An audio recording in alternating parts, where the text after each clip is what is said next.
बहुत समय पहले की बात है। दक्षिण भारत में एक पवित्र और सुंदर शहर था, मदुरै। चारों तरफ हरियाली, नदियाँ, फूलों की खुशबू और मंदिरों की घंटियों की आवाज़। लेकिन इस शांत शहर के बीच एक गहरी बेचैनी छुपी हुई थी। वहाँ के राजा मलयध्वज पांड्य और रानी कंचनामलाई की एक ही इच्छा अधूरी रह गई थी। एक संतान की इच्छा थी।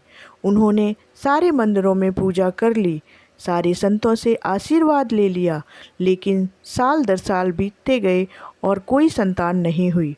आखिरकार उन्होंने एक दिन फैसला किया कि अब कुछ असाधारण करना होगा। उन्होंने एक विशेष यज्ञ कराया, जिसे करने से कहा गया था कि स्वयं देवता उन्हें वरदान देंगे। पूरा राज्य उस दिन देख रहा था कि जब यज्ञ की अग्नि से एक दिव्य कन्या प्रकट हुई। लेकिन यह कोई साधारण कन्या नहीं थी। उसका शरीर हरे रंग का था, उसकी 3 आँखें थीं और उसकी आँखें चमक रही थीं, एकदम उस किसी मछली की तरह। पूरा सभा मंडप सन्न हो गया। सब सोचने लगे, ये लड़की है कौन? राजा के गुरु बोले, राजन घबराइए मत, ये कोई आम बच्ची नहीं है, ये स्वयं देवी पार्वती का अवतार है। इनका नाम होगा मीनाक्षी। मीनाक्षी? राजा ने पूछा। हाँ, मीना यानी मछली, अक्षी यानी आँखें, मछली जैसी आँखों वाली देवी। मीनाक्षी बड़ी हुई, लेकिन वो रानी की तरह नहीं, एक योद्धा की तरह पली बड़ी। तलवार चलाना, घुड़सवारी, युद्ध की रणनीति, सब कुछ उन्हें आता था। वो डरती नहीं थी और उनके अंदर एक अलग सी चमक थी, जैसे उनका जन्म किसी खास मकसद के लिए हुआ हो। जब वो जवान हुई तो उन्होंने पिता से कहा, अब मैं युद्ध के लिए निकलूंगी। इस धरती पर जो भी अन्याय हो रहा है, मैं उसे खत्म करूंगी। राजा सोच में पड़ गए, लेकिन वो जानते थे कि मीनाक्षी को कोई रोक नहीं सकता। और फिर मीनाक्षी ने ऐसा किया जो शायद किसी ने सोचा भी नहीं था। उन्होंने एक एक करके आसपास के सभी राजाओं को युद्ध में हराया। हर बार जब वो किसी राज्य में पहुंचती तो लोग कहते, एक कन्या राजा को चुनौती देने आई है।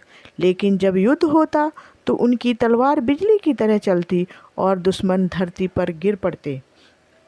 धीरे धीरे मीनाक्षी अजेय हो गई। एक दिन उन्होंने कहा, अब मैं कैलाश जाऊंगी। वहाँ जो देवता रहता है उसे उसे भी मैं युद्ध में हराऊंगी। लोग चौंक गए। कैलाश? वो तो भगवान शिव का धाम है, आप वहाँ युद्ध करेंगी? मीनाक्षी मुस्कुराई। हाँ, अगर मैं सच्ची योद्धा हूँ तो किसी से नहीं डरती, किसी से भी नहीं। और फिर मीनाक्षी कैलाश पहुँची। जैसे ही उन्होंने अपना पहला कदम वहाँ रखा, बादल गरजने लगे, बर्फ़ के पहाड़ कांपने लगे और तभी सामने हुए भगवान शिव। मीनाक्षी ने अपनी तलवार उठाई, लेकिन कुछ अजीब हुआ। जैसे ही उनकी नज़र शिव जी पर पड़ी, वो ठिठक गईं। उनकी तीसरी आंख शांत हो गई। तलवार हाथ से धीरे धीरे नीचे गिरने लगी। उन्हें अचानक एक पुराना सपना याद आया। बचपन में जब वो किसी अज्ञात पुरुष को सपने में देखती थी, जिनके साथ उनका विवाह होना था, वो वही थे, यही थे भगवान शिव। और उधर भगवान शिव मुस्कुराए।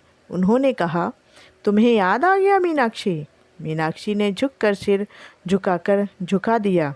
उन्हें अब समझ में आ गया था, उनकी शक्ति, उनका जन्म, उनका युद्ध, सब कुछ इस एक क्षण के लिए था। फिर भगवान शिव सुंदरेश्वर रूप में मीनाक्षी के साथ मदुरै आए। वहाँ एक दिव्य विवाह हुआ, जिसे देवताओं ने खुद देखा। ऋषियों ने आशीर्वाद दिया और आकाश से फूलों की बारिश हुई। इस विवाह की खुशी में पूरा मदुरै रोशनी से जगमगा उठा। यही स्थान बाद में बना मीनाक्षी सुंदरेश्वर मंदिर।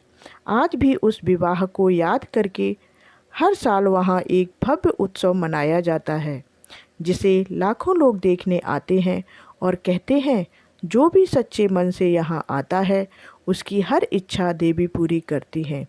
तो अगली बार जब आप मदुरै जाएं और उस मंदिर के सामने खड़े हों, तो ज़रा आंखें बंद करके सोचिए, एक हरे रंग की 3 आँखों वाली दिव्य कन्या, एक महान योद्धा और एक ऐसा विवाह जो आज भी हवा में गूंजता है।